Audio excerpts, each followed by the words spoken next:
as we enter month two of this war, we've noticed a strategic change in the way the United States and this administration is dealing with this war. There's more strategic frustration. There is words being used like strategic box, strategic limitations, a lot of strategic this and that. Well, inside that strategy is something we're looking at today. And with us today, joining us from Texas, is Dr. Christian Coates-Ehrlichson. He is a fellow at the Baker Institute and someone who is very experienced, having worked and lived in the Middle East and in Europe and now in the United States, to give us a much better understanding about these strategic limitations as we enter month two of the war in Iran. Christian, thank you and welcome to the show. Thank you for having me. So we've mentioned who you are in the intro, and I just wanted to start off by what is now a classic Polystratics kind of beginning question. We're recording this on day 34, I believe, of the war. And where do you see the war today, and where do you see it heading, especially after the president's, state of the war speech, as it were, last night? Yes, we're speaking on the 2nd of April. Trump gave his address on the evening of the 1st. A lot of people, I think, were hoping that there would be some more clarity about the end game, about winding down military operations. And there was only, I think, a vague statement to 2 or 3 more weeks. And so clearly assumptions that were made perhaps in D.C. at the beginning of the war on 28th of February, that this would be a conflict lasting days, if not weeks, have now been replaced by assumptions of weeks, if not months. It's already now almost 5 weeks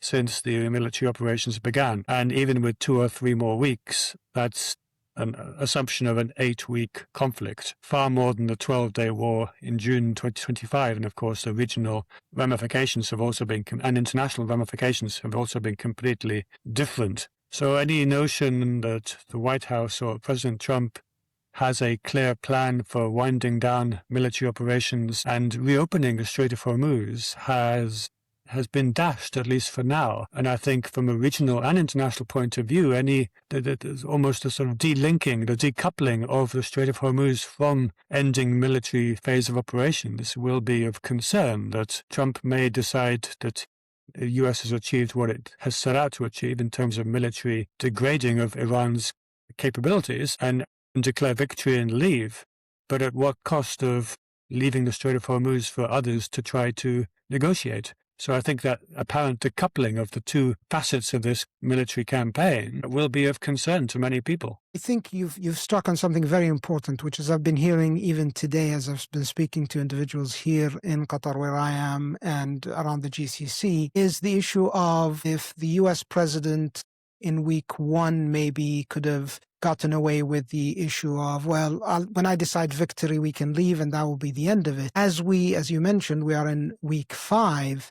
It doesn't seem that straightforward if the U.S. president or the U.S. government decides to leave, setting aside the actual ramifications of can the U.S. leave the war right now. But even if the U.S. leaves, that vacuum, this new status quo, is not going to be in the economic favor or the positioning of the U.S. as a great power in this age of great power competition. And that brings in China. We've seen in the news today and yesterday and, throughout this whole last week about the Chinese, maneuvering towards, we've got to find a way to mediate and find a way forward.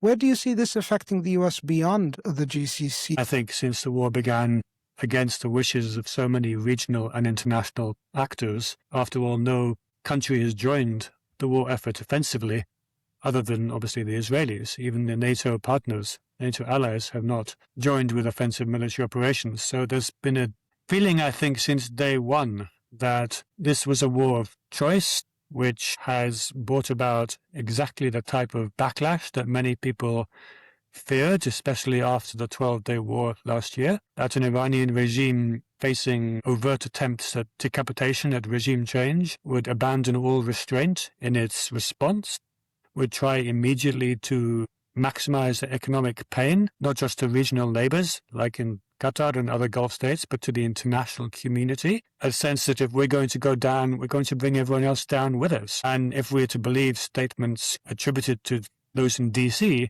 that apparently came as a surprise to the White House, to the president. It could well be that the president was feeling overconfident after the success, as he saw it, of the operation in Venezuela in January, to literally an in-out operation to replace the leader, if not the regime, and to secure U.S. interests, which has endured so far in Venezuela. So I think we're seeing NATO, Gulf states, international partners and allies having counseled against this decision, having felt that the negotiations taking place mediated by Oman were making progress and were ready to go to a technical phase. The confidence in the US has been shaken. Of course, the Iranians will rightly say that this is twice now in less than 1 year. They have engaged in negotiations with the US only for the administration to break off at midpoint and green-light military operations, which will certainly raise questions about the possibility of good faith negotiations, which are urgently necessary if we're going to find a way to reopen the Strait of Hormuz. Some of the messaging, the signaling on the 1st of April, ahead of Trump's speech to the nation, was very critical of NATO, drawing unfavorable comparisons between NATO's lack of action in this instance and US, kind of questioning US support for NATO and for Ukraine, so linking the two conflicts together. There's, I think, really been a policy of kind of belittling allies and partners and showing that their interests do not seem to factor into decision-making. So however this ends, whenever this ends, it will be a long time, I think, before US credibility can be rebuilt. And of course, in the meantime, as you say, countries like China can certainly step in potentially to try to underwrite any agreement over Hormuz to ensure that the relationships they have with all parties can at least try to ensure that each party lives up to whatever obligations they have. Because I think trust in the US as a good faith negotiator is right now at rock bottom. So you saw the speech by the president last night, and we talked about it as well. Do you see that this war right now expanding is an inevitability? I think the war is certainly moving into again another dangerous escalatory phase. If the president decides he has basically two options, one is to declare victory and effectively withdraw the military operation element and get, of course, the Israelis to do the same, then leaving regional states to try to pick up the mess, pick up the pieces without the Strait of Hormuz being reopened. That's one option, which is obviously very risky. It doesn't do anything to solve the issue of oil and gas and commodities, all the phosphate, helium, aluminum, which is now severely disrupted. The other is if he goes all out to escalate to one more push to achieve victory, which would be potentially boots on the ground in Karg or in Abu Musa, the Tums, or some of the other islands. Again, that would be a huge risk. From what we've seen so far, it would be a risk that would just invite even greater Iranian retaliation. So I think there are two options, both of which are maybe bad, but of different degrees of being bad. But there are no good options at this moment. And it's been now for almost 5 weeks. And I think the longer this goes on, the March was a sort of a month when people adjusted with economic and energy shocks and supply chain disruption.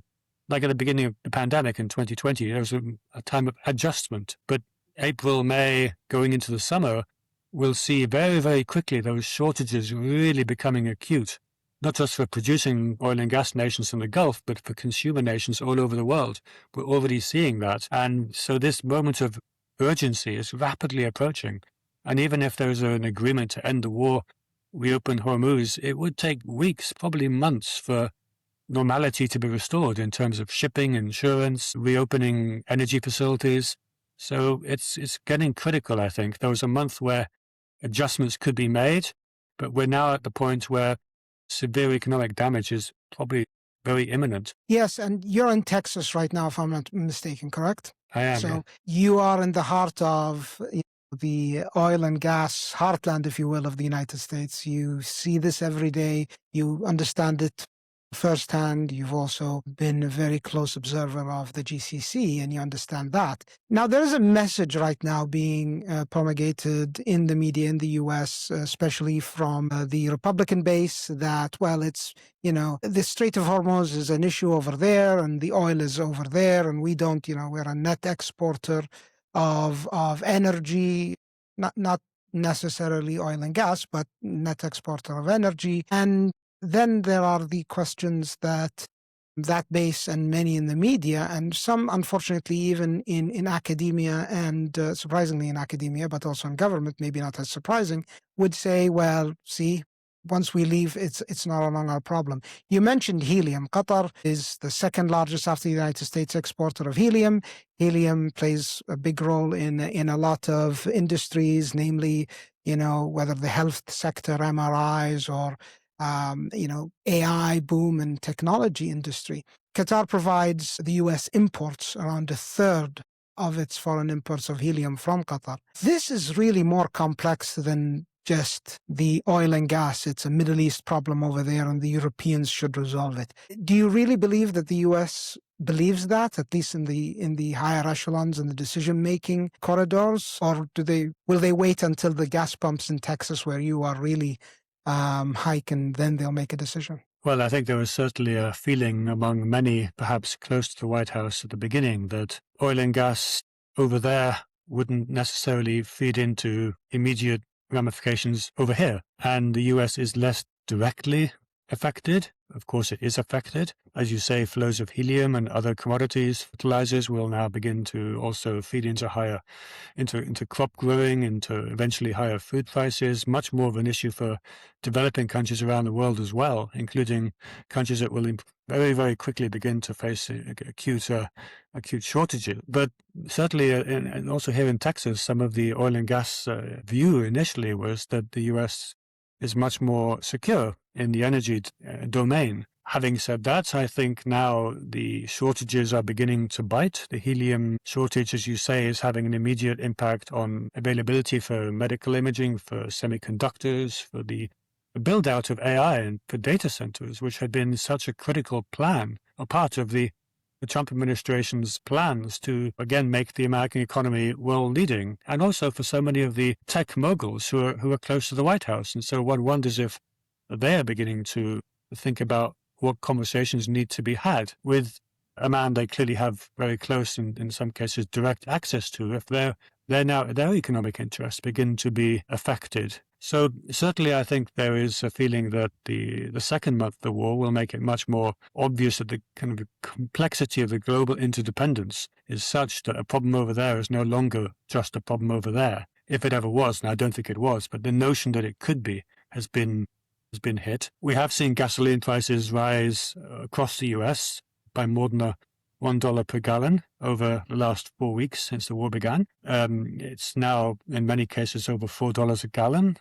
People are now feeling the pinch because gasoline prices are displayed on giant billboards on every gas station. I mean, they're visible. They're highly visible indicators of economic well-being. Everybody who's driving has to fill up with gas, and they see the price going up. And there was a study, I think, last week that showed that of the 20 states where the gasoline prices have risen fastest since February, 17 of those states were states that voted for Donald Trump in 2024. So the economic pain is being felt. It's being felt very quickly. It's being felt by motorists, by people that will see this every time they fill up their car. And if this is still ongoing by, say, June, July, when driving season begins in the US, people begin to drive for their vacations, to visit family and friends. That's, I think, a pain point for the White House that they're going to really have to think about, especially because concerns over affordability, cost of living, have already been flagged as being critical issues ahead of the midterm elections. And they were also the off-year elections in November 2025, to sort of see a policy being followed which is directly leading to such increases will very quickly become a political issue. And perhaps from an Iranian point of view, are trying to maximize the economic pain, not only to try to ensure that the economic backlash is so great that nobody will try to do this again, because from an Iranian point of view, maybe they feel that the US and Israel have tried again less than a year after the first war, and that there's a risk they will continue to go in every 6 to 9 months to mow the lawn. So raising that risk, raising that pain threshold so high that that isn't a factor in practical reality is one thing, but also maximizing the political pain for the White House from economic and for energy increases to get it to the midterms where it really potentially does have a political impact. So if you remember, for example, in 1979-80 with the hostage crisis, the very young regime at that point maximized the drawing out phase of the hostages right up until the very end of Jimmy Carter's presidency, contributed in no small part to his defeat, and then released the hostages the day that Ronald Reagan took office. And so drawing this out, maximizing the pain economically and also politically could also be part of indicative that Iran's time horizon isn't necessarily the president's time horizon in the US. And of course, it will do untold damage to the world economy. So how do you align those different interests to find at least a way in which some sort of resolution can be found? I think that's going to be the critical issue for whichever mediators, Egypt or Pakistan, China, potentially European states can step in. And Qatar and Oman, of course, as others, and Saudi. Well, to follow up on that, how can you, or how can the US actually, because this is very much an American decision to make, how can the United States compress the time horizon for Iran? I mean, the almost initial answer would be, expanding the kinetic activities, and that may compress, but that brings, a one more rung up the escalatory ladder.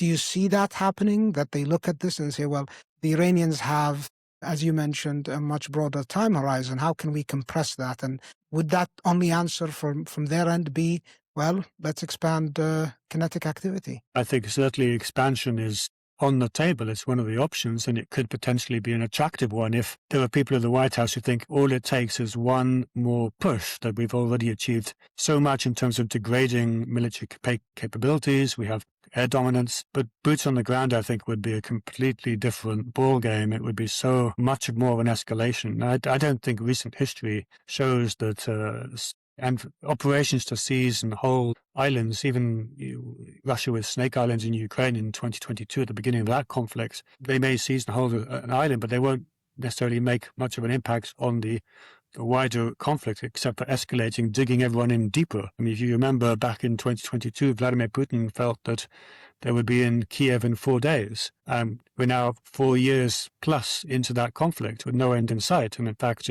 2 months from now, the Ukraine war will have lasted longer than World War I. So we're at this phase where expanding kinetic operations, I think, holds more risks than potential for a breakthrough. It just digs in deeper into a strategy that doesn't seem to be producing that decisive military outcome. It just risks increasing the level of involvement. So with that in mind, you could argue that Donald Trump has been signaling to his base, to his political base of support, with his speech last night on the 1st of April, that we can declare victory and leave Hormuz to other people. That's not our problem. And this could be a signal of what is being planned. We, the US, we've killed Khamenei. Okay, there's now another Khamenei in charge, you could argue. And Trump has already talked about a new regime in Iran, even though it's arguably more hardline figures than the ones who were eliminated over the past 5 weeks. But by talking about a new regime, by talking about the success that they have achieved, if you take the view that Trump's speech was as much aimed at his base of MAGA support as anyone else, that could be preparing the grounds for that declaration of everything we've done has been achieved, and we're going to leave, trusting perhaps that the MAGA base doesn't ask too many questions about the economic aftermath, which is, as you said, over there, somebody else's problem. Yeah, it does bring up the word quagmire, because leaving the Gulf now for America would leave Iran as a hegemon over the Gulf, a position it didn't have a month ago. Now it controls, by whatever means you want to use or metrics, the Gulf and the flow of oil and energy. It's bringing in more cash to its coffers than it's ever done, whether through that control or the U.S. kind of relinquishing a lot of the sanctions on the tankers out at the sea, and plus not knowing where those radioactive material that the president, said we wouldn't allow them to have, unaccounted for, leaving that risk open of a radiological weapon, if not a nuclear weapon. A lot of risks that an unfinished business that the administration would have to decide left undone or even worse off than it was before. That wouldn't leave America in a good position, not for long, I would think. I mean, how do you see America if the U.S. decides, well, we're leaving today and this is someone else's problem that will still affect the price of oil because Iran may decide, well, let's see when we open the straits. It's a long discussion. We have to, talk with our neighbors and the Europeans since America is not part of this anymore. And then there is the unknown element of Benjamin Netanyahu and the Israelis. So how in this kind of complex situation that the U.S. and Israel has created with Iran right now, how clean can a pullout be that the U.S. could say, okay, we've decided it's victory and we can leave? Well, as you've laid it out, I mean, by any conventional metric, Iran has been almost a winner in this conflict. It has shown both the intent but the capability to exert a stranglehold over the Strait of Hormuz. It's not closed, it's selectively closed. It's closed on Iran's terms. We see ships with oil destined for China or ships that have been approved by Iranian allowed through. So it's very much on Iran's terms. The economic benefits, the financial benefits they're reaping from the conflict have also been exponentially increased. So any attempt by Trump to declare victory may play well with his base, but the challenge is that the entire world is also following what is happening and can see a very different storyline. And certainly I think in the Gulf, of course, the Gulf states would have to live with whatever comes next, would have to figure out how collectively, or perhaps with the European allies and partners, other partners around the world, they try to engage with a post-conflict situation where Iran is in some form of control over the strait and allows kind of what comes in, what goes out. It would be a completely messy, uncertain, completely uncharted territory, which would be upending all the assumptions that have been made over certainly the past 36 years since 1990, since the invasion of Kuwait by Iraq and by the sort of modern era of U.S. positioning in the Gulf, where the U.S. was seen as contributing to regional security architecture, as contributor to stability and security. Whereas in this instance, I think it's being seen very much as a driver of instability, as a driver of uncertainty and unpredictability. So that very different dynamic at play as well. So I think also once this conflict is over in whatever shape or form, there will certainly have to be discussions and a degree of reassessing of where that leaves the US and the region in the long term and how those relationships with partners evolve, because I think the magnitude of what has happened over the past 5 weeks is incalculable at the moment. That it's going to require a long time to think about what happens next, even if the US decides they will stay in the conflict, stay in the war, but then of course that just prolongs the resolution, which is so badly needed for economic and for energy flows. So where does this leave Europe, for instance, since this US administration is quite determined to leave NATO minus the United States, which is mainly Europe, maybe Canada, but mainly Europe because of the energy relations as well. Where does this leave Europe? And, looking at the Europeans right now being given an option from the speech and many other statements by this administration, buy American oil. Is this something that the Europeans are looking at? And obviously, buying more expensive American, oil that is available is maybe much more reliable than buying cheaper oil that's trapped in the Gulf. But this is, again, a very difficult position for Europe to be in, and it will have effects, I think, internally. How do you see Europe moving in this next phase and this next month of the war and its positioning? Will certainly have a big impact on Europe, both on the European Union and on other European states like the United Kingdom, which we already see now beginning to move back closer into a relationship of sorts with the EU. It's almost exactly 10 years since the referendum in June 2016, which set Brexit in motion. And arguably it's the shock of this conflict, which I think will trigger a realignment. So we are seeing European leaders begin to also think about where this leaves them. I think certainly some of the so-called Trump whisperers in Europe who believed, like Keir Starmer in the UK, that they were able to get through to the president have now realized that the president is acting for America first, for Trump first policies, not taking into account the interests of partners, allies, the world economy, the Gulf states. So acting in a completely maverick way, which doesn't seem to be it's very difficult for traditional allies and partners to get through. obviously in terms of a short-term policy fix, because European states are going to very quickly face urgent shortages of jet fuel and other products. Clearly, buying from the US short-term is a politically palatable move that might give them some credit with the administration.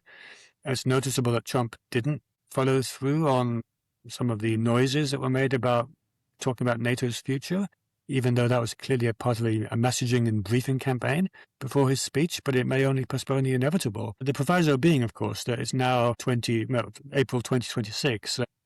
What extent will countries around the world begin to think about what happens post-November if the Democrats win back one or both houses of Congress, and then post-January 2029 if and when there's a different figure in the White House? But of course, the risk is that so much more uncertainty and potential economic and political damage could be done in that time frame. So, I mean, they'll probably be thinking, what are the short-term policies that we can try to put in place to mitigate the economic damage and the damage to the relationship with the US?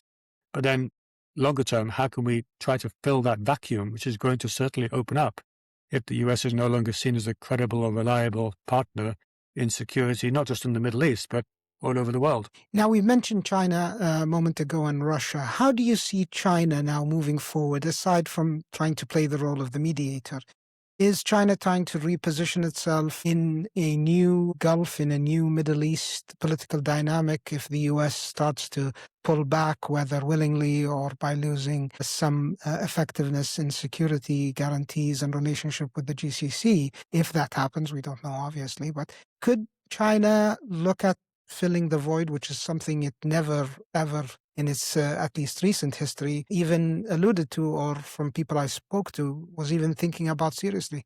Could this change their dynamics, or they're looking far beyond this? Ironically, the Chinese have always been content, I think, to benefit from the security of the US kind of backed regional security architecture. The fact that, I mean, this of course was also part of the Trump administration's first term accusations of freeloading and free riding. That other nations were benefiting from the maritime security, from the regional stability of a US-backed regional order. So certainly if that order is now broken or tested to the point of destruction, at least in the short and immediate term, then the Chinese may well have to think about how can they safeguard their interests, which of course are heavily based around oil and gas from both sides of the Gulf, not just from the Gulf states, from Iran as well. Obviously, they were able to get oil out for the moment, but Chinese also have very strong economic and political relationships with the Arab Gulf states and with other Middle Eastern states. China did actually have a plan, unlike perhaps the White House, in terms of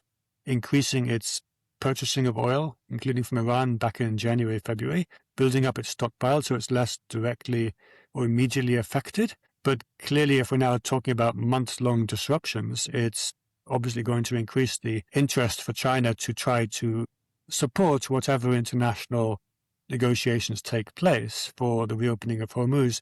And in that respect, we could maybe see a situation like in 2023 when the Saudis and the Iranians were looking to get their rapprochement or de-escalation agreement over the line, and they turned to the Chinese, I think, on the assumption that China could underwrite or at least give its support to an agreement between Saudi Arabia and Iran precisely because they had good relationships on both sides. Of course, the US couldn't have done that because the US doesn't have a relationship with Iran. China could step in and provide its good services, its authority to do so. Perhaps each side was hoping that the Chinese would leverage the other to honor whichever commitments were made. And so certainly that could be a way for the Chinese to step in, at least in the short term, with its economic and diplomatic heft, its leverage on those fronts, to ensure that any reopening or any agreement on Hormuz is certainly honored by the commitments that each party has made. Of course, the Iranians being the ones that would have to uphold the commitments to re-establish safe navigation. So China could definitely play a role in the short term, and maybe then think about longer term, how does that change China's posture in the Middle East? Because as you say, there hasn't been in the past a desire to replicate or even to begin to step into the security and defense umbrella provided by the US for so long.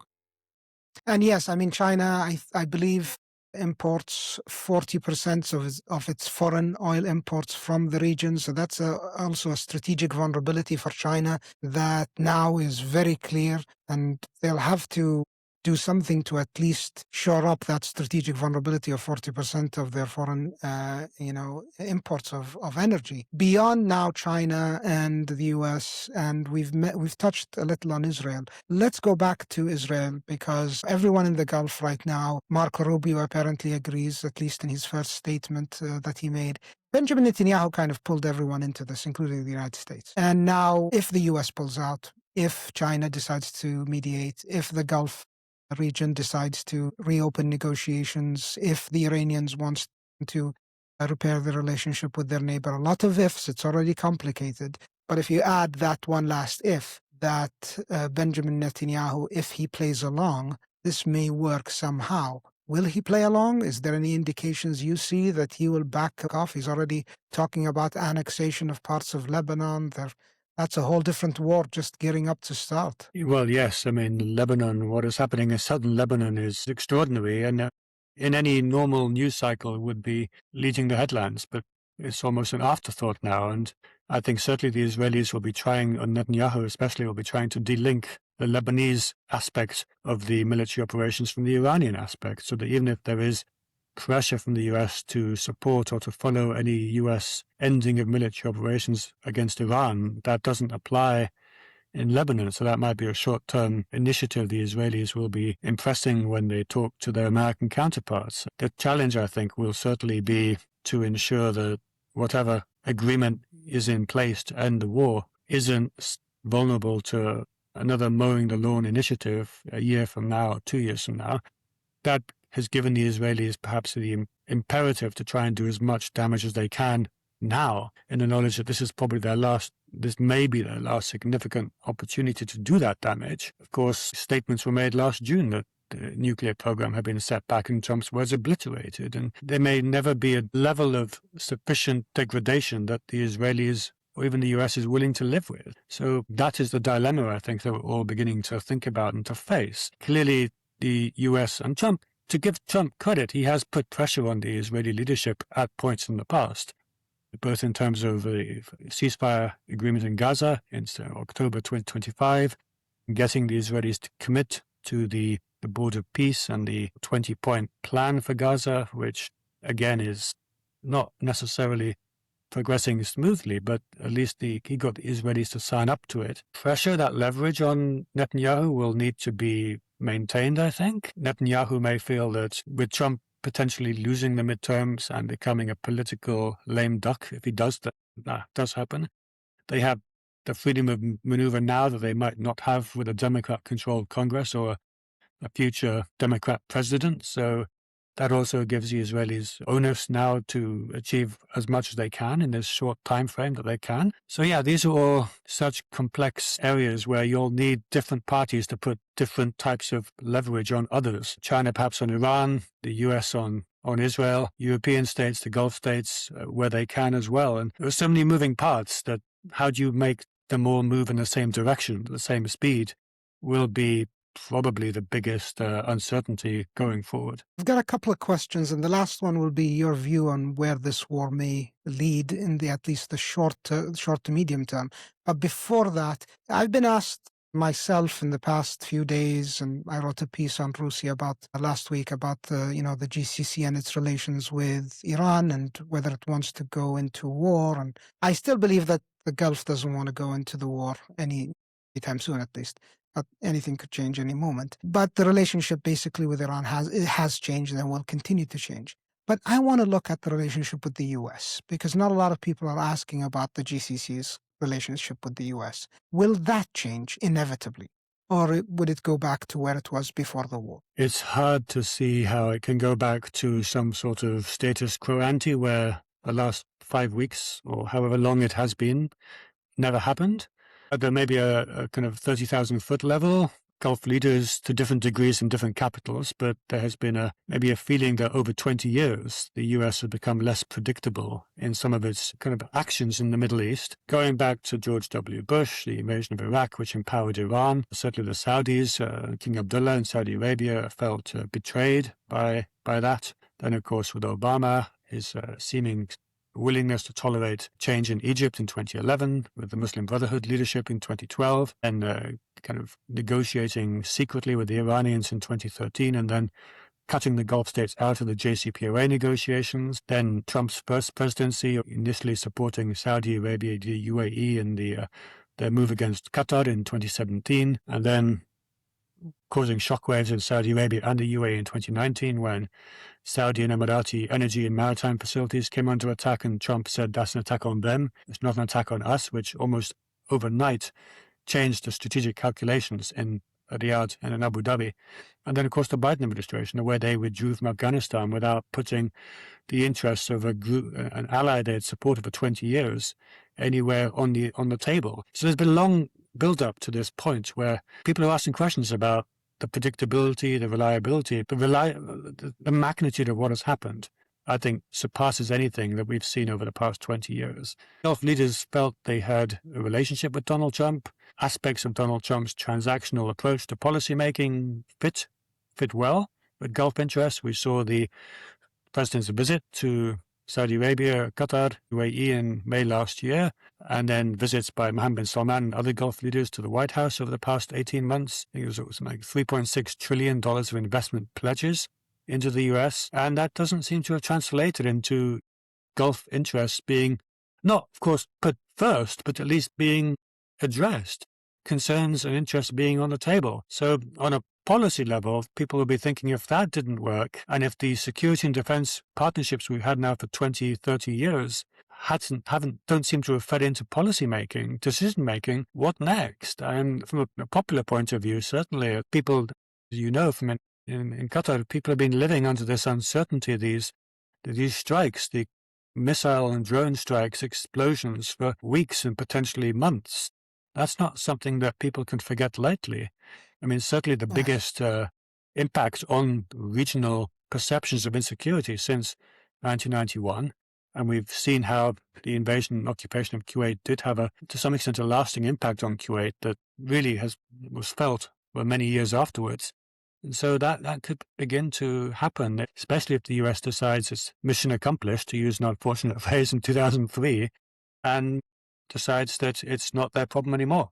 That will, I think, also really hit perceptions of the US, both publicly, but also potentially politically as well. Yes, and as you mentioned, with all those investments, I mean, where you are, Qatar just inaugurated with its partner ExxonMobil, the Golden Pass LNG, that when it's up and running, maybe by Q2 next year, will be the third largest LNG exporter in the United States, accounting for around 15% of all LNG exports. So, and that's Qatar, beyond geography, entering into that equation of there is no over there when it's happening over here, specifically where you are in Texas. So I agree with you. One last question before I let you go, and thank you for your generosity and your time for doing this. The last question, as I alluded to earlier, is where are we going next? I know it's an unfair and very difficult question, especially with all this unpredictability, whether in the US, with Iran, but where do you think is the most likely and the most dangerous courses of action in the short to midterm range as this war develops?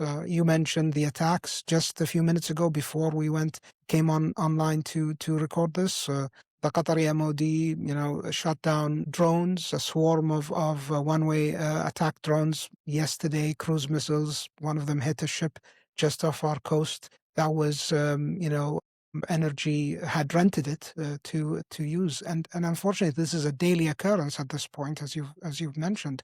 But where do you see the short to mid-term kinetic and political avenues most dangerous and most likely approaches? Well, I think just to begin, firstly, last June, when the US joined the Israeli campaign on the last day and bombed the Iranian nuclear facilities, I was not actually too concerned then about escalation. I thought it was a move that would likely bring that conflict to some sort of end, and it did. And of course, there was the missile attack against Al Udeid. But then that ended that round of conflict. I wasn't overly concerned. I think a lot of people were. This time around, the very first day, February 28th, I thought immediately this is going to be very different. We are going to see immediate retaliation by Iran across the region. Carte blanche, not even against military targets, against civilian targets, economic targets, as we have seen. Overwhelmingly Absolutely. Against civilian targets, yeah. Absolutely. And trying to basically take out the energy facilities, do incredible damage to the Gulf's hub, well as a hub for travel, for tourism, for sport, for Dubai's image as a place where people kind of convene, Qatar's as well, to Saudi Arabia and Mohammed bin Salman's plans for tourism to be at the heart of many of his Vision 2030 objectives. That has straight away happened, and we continue to see that being continuing, and whichever escalation, if there is an escalation that the US chooses, whether it's boots on the ground, Cook Island, Abu Musa, some of the other islands in the Gulf, that will likely only continue to intensify the pushback against regional states. And I think until right now, the wild card, maybe the sort of Sherlock Holmes dog that hasn't barked in the night, has been the Houthis in Yemen.